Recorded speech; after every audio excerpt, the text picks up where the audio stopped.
This is a bottoms up sit up. So I'm gonna show a kettlebell. I'll show a dumbbell option that's a little more stable if needed. But starting with the kettlebell, I'm gonna hold it bottoms up. Before I do anything, I just wanna get stable here, which means just trying to minimize some wobbling. From there, I'm gonna sit up and try and press this to the ceiling as high as I can, keeping my pinky forward, and then back down. If you need to at first, you can use your legs for a little bit of momentum. But really the key for the shoulder is trying to get vertical. Sometimes people will stop here, and that's a little bit easier.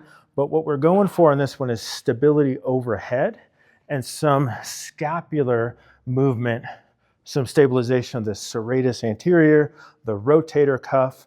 So often I find that if we start here, I'm not thinking about pressing overhead, then the body tends to move where it needs to go automatically, and now I'm getting some control. So I want stability in each position, not doing these too fast, but a brief pause at the top and at the bottom. If that is too wobbly, nothing wrong with starting with just a regular dumbbell hold, and then I can progress up. There, I just want to make sure I'm really pressing to the ceiling.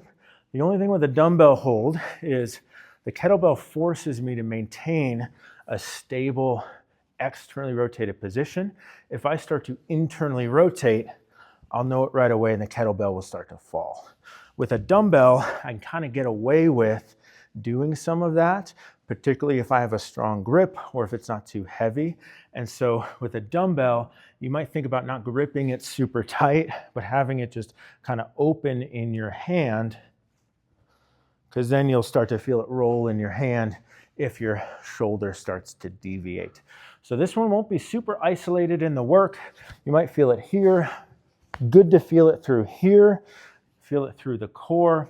This is a core exercise, but it's as much a shoulder stability exercise. A lot of times we'll go 8 to 12 reps. If you're down here and that doesn't get your core burning, nothing wrong with doing a couple extra sit-ups if you need to.